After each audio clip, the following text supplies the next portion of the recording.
What's up, guys? We've got everyone's favorite Andreenid today. We're taking a look at the Motu Classics Buzz-Off figure from Mattel.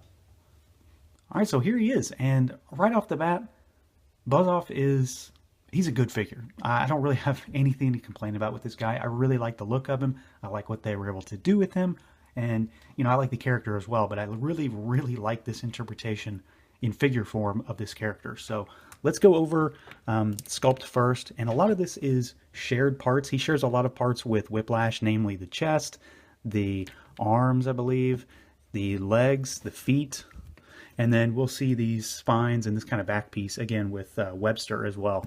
So that's a shared piece too. So a lot of parts were used, which is pretty normal, but it works out well here. So let's take a look at the head. He's got a lot of kind of scaly, bumpy texture all over the neck, the head. We've got those big pearlescent green eyes, the nose, the mouth, and the line work on the face is all sculpted there. We've also got his antenna on the top that are just kind of sculpted onto the head. The arms have the kind of little fin ridges on them. We've got those claw hands, which also have some kind of a bumpy texture. It's really hard to see without being right in person up close, but there is a bit of a bumpy texture there, kind of like a crab claw is really what it comes down to, what it looks like. We've got the furry loincloth, we've got the sculpted kind of fins on the legs that go all the way down to the feet, and then you've got kind of the same kind of scaly, bumpy texture for the legs that you have on the chest piece, the neck, the head, and then we've got those kind of clawed toes. As far as the wings, they're obviously the main draw for this guy. Now, like I said before, the chest piece is shared with Whiplash, and it's this piece here. You could actually take it off, but it's not really removable, but it would come off if you wanted it to. And then the back has this kind of carapace, which has ball joints for the wings, and then the kind of stingers or pincers are socketed in there. And the wings have all this sculpted circuitry type techno detail on it. They're obviously molded in a translucent yellow plastic, and then the details on it are kind of gold and kind of pearlescent. So they really pop if you got them under the right lighting. Like a nice yellow light would really make those stand out well.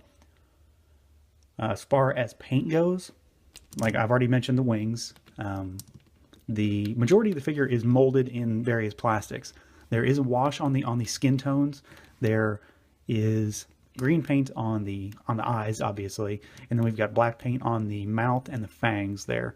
There is black paint on the body armor. Well, I say body armor, it's just the exoskeleton. let's say that because he's a bee. Exoskeleton piece. There's black paint there, and then it's molded yellow. And then we've got bit of a wash on the belt, and I mean that's mostly it. There is black paint down here on the toes, what would be the toes for this type of foot, I guess.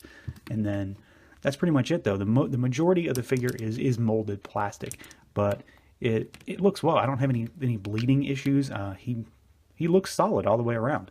As far as articulation goes, head is pretty normal. It's on a ball joint. It doesn't have a great deal of rocker action, but it can rotate all the way around.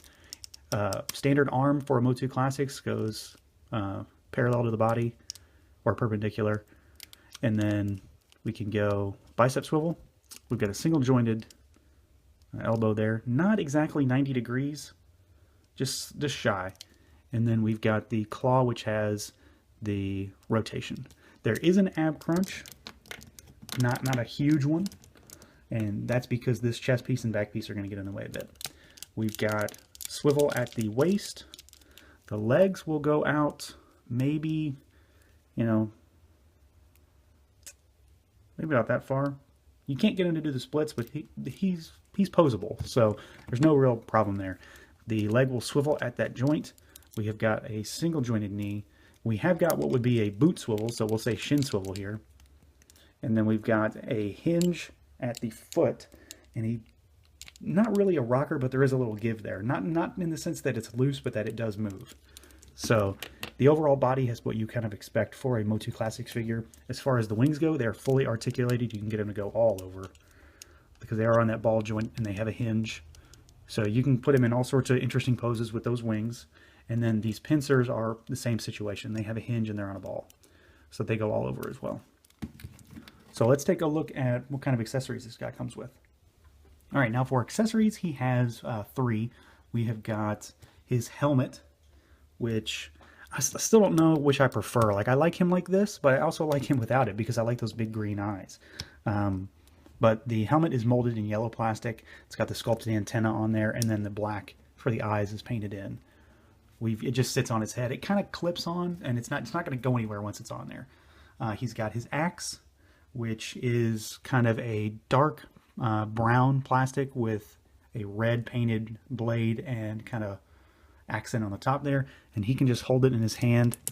It'll clip in there, and it's never going to come out. And then we've got his staff with kind of like a halberd on it, and it's got a kind of pearlescent gold blade with brown and red accents all over it. The only real gripe that I have with these weapons, and maybe it's not so much with the weapons, but with how he's meant to hold them, is that they clip in. So the more you take them out, the more you move them, the better chance you have of scraping the paint on the weapon itself. My staff here has got a little bit of paint wear on it just because I've moved it a bit. So it's not a huge thing, and it's obviously, if you're going to put it in the same spot, it's going to cover itself up, but it's just something to take note of. All right, so overall, I mean, I really like this figure. I don't have any real gripes about him. He's a solid representation of what a Motu Classics figure can be. He's got solid accessories, he's got a good sculpt, he's got a good paint apps where he has them, and those wings are a really big selling point for me. Now, there is another head for Buzz-Off. I'm going to get to that later. That's in the Heads of Eternia pack, and that looks like the head from the 2000X show, but I wanted to go strictly with the original release of this figure. So what you get in the actual package at the time, you know, you could still get him now, but he's going to be a little more expensive. You get a lot at the time. I mean, we got 3 solid weapons, the helmet, or 2 solid weapons and the helmet, and just, you know, a nice figure all around. I really like what they did here.